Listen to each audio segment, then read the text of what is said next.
अस्सलाम वालेकुम dear students. आज का टॉपिक है म्यूचुअल इंडक्शन। म्यूचुअल इंडक्शन क्या है? म्यूचुअल इंडक्शन एक ऐसा फिनोमेना है जिसमें अगर हम एक कॉइल में करंट चेंज करें, उसके नतीजे में दूसरी कॉइल में ईएमएफ इंड्यूस हो जाए तो इस फिनोमेना को नाम देते हैं mutual induction.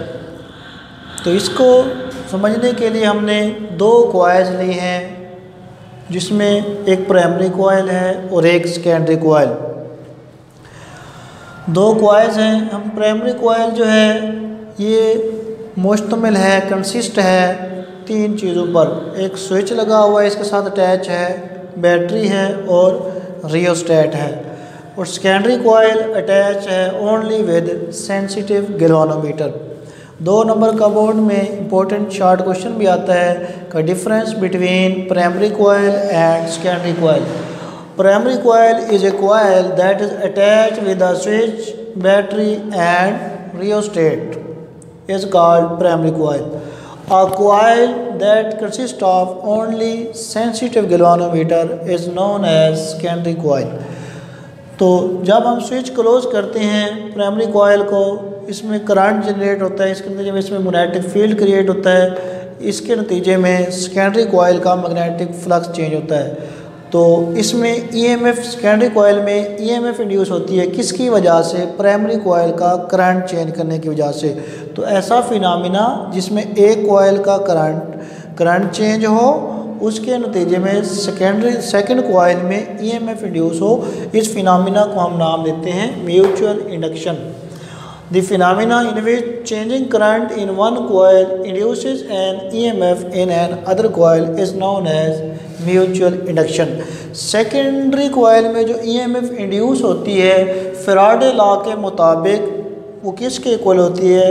ES is equal to EMF induced in secondary coil is equal to minus n del phi s over del t, negative of the rate of change of flux in the secondary coil.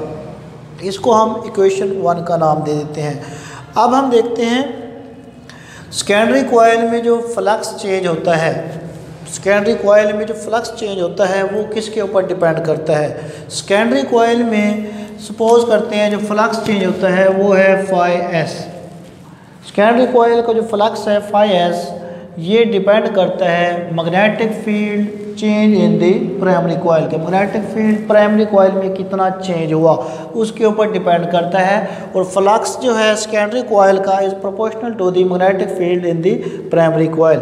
Students, जो primary coil में जो magnetic field create होता है coils के around, वो किसके ऊपर depend करता है? वो डिपेंड करता है to the value of current in the primary coil, कि प्राइमरी कॉइल में कितना करंट है। प्राइमरी कॉइल में जो करंट है वो टाइम के साथ चेंज होता है, रियोस्टेट की मदद से हम उसको चेंज कर सकते हैं, वेरी कर सकते हैं। जो जितना उसमें ज़्यादा करंट होगा प्राइमरी कॉइल में, उतना मैग्नेटिक फील्ड ज़्यादा होगी। जब मैग्नेटिक फील्ड ज़्यादा होगी उतना सेकेंडरी कॉइल का फ्लक्स ज़्यादा होगा, उतना ही सेकेंडरी कॉइल में ईएमएफ ज़्यादा इंड्यूस होगी। तो बच्चे ये जो फार्मूला है B phi S reductive proportional B किसके प्रोपोर्शनल है? आई पी के। इस वजह से मैंने बी की जगह पे आई पी लिख दिया। तो phi flux in the secondary coil is proportional to the current in the primary coil. तो स्टूडेंट जो फ्लक्स मैंने कैलकुलेट किया है, ये फ्लक्स सेकेंडरी कॉइल के 1 लूप के लिए है। अगर उसमें number of turns, number of loops कितने हों? 1 हों। अगर 1 लूप होगा तो उसके लिए ये वाला फार्मूला है।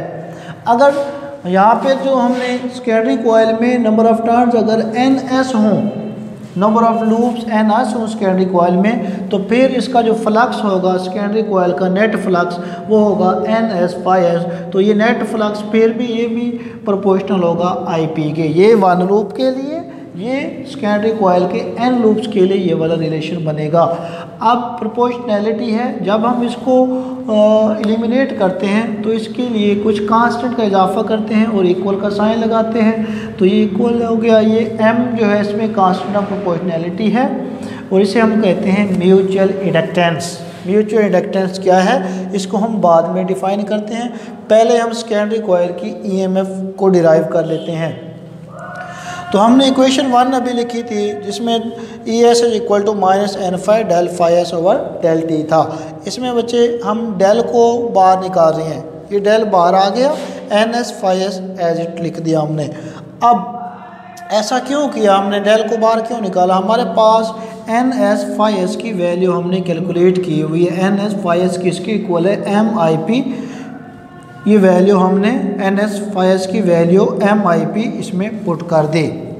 अब इस इक्वेशन के बाद चेंज है, ये चेंज किसके साथ लिखें, एम तो बच्चे कांस्टेंट है, इसकी वैल्यू कांस्टेंट है, इसकी फिक्स्ड है, तो क्या चेंज होगा, डेल चेंज किसके साथ लिखा जाएगा, चेंज लिखा जाएगा करंट के साथ, आईपी के साथ लिखा जाएगा। क्यों, क्योंकि आईपी की वैल्यू टाइम के साथ चेंज होती है, वेरिएबल रजिस्टर है, करंट चेंज होगा तो उसके चेंज सिर्फ और सिर्फ करंट के साथ लिखा जाएगा, एम के साथ नहीं लिखा जाएगा। तो ये एम बाहर आ गया, चेंज इन करंट ये आ गया। अब ये रिलेशन क्या बताता है कि rate of change of current in the secondary coil is proportional to the EMF in the secondary coil.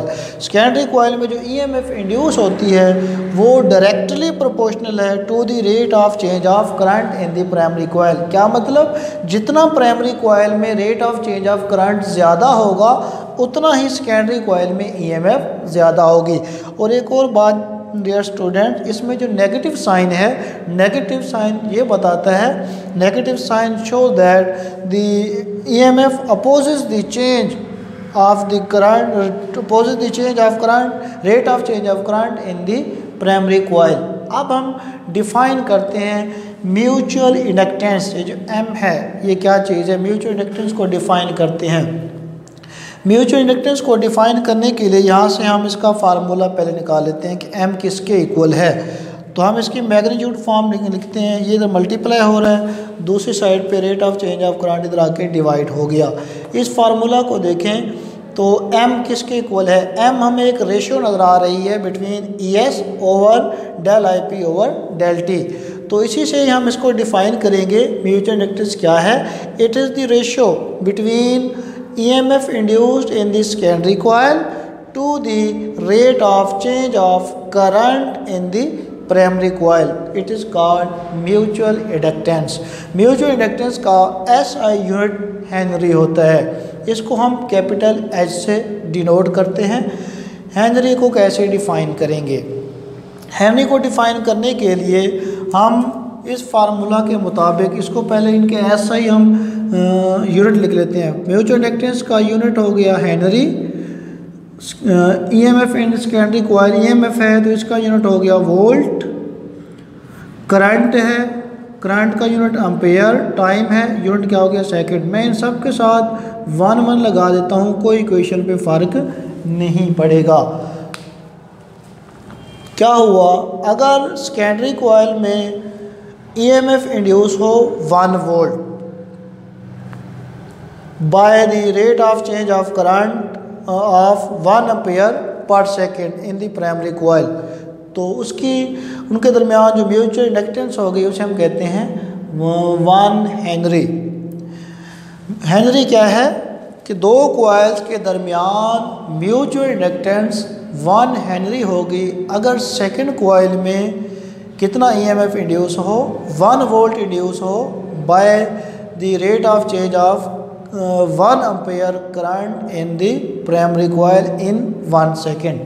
The mutual inductance between two coils is said to be 1 Henry if an EMF of 1 volt is induced in the secondary coil when the current in the primary coil changes at the rate of 1 ampere per second। ये हो गया Henry.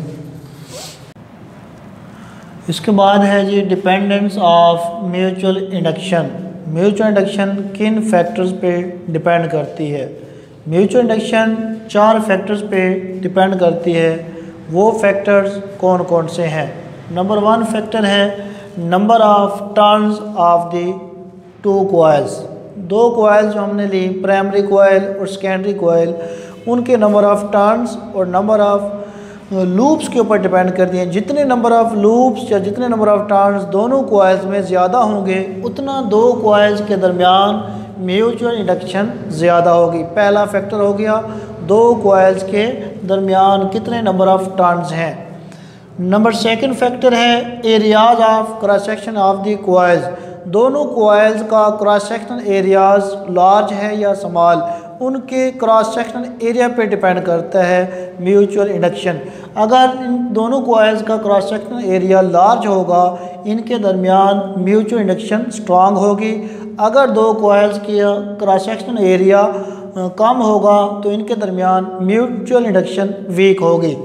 Third factor है closeness of the coils. दो coils कितना एक दूसरे के करीब हैं उनकी क्लोजनेस पर डिपेंड करता है। अगर प्राइमरी और सेकेंडरी कॉइल आपस में ज़्यादा करीब हैं तो उनके दरमियान म्यूचुअल इंडक्शन स्ट्रांग होगी।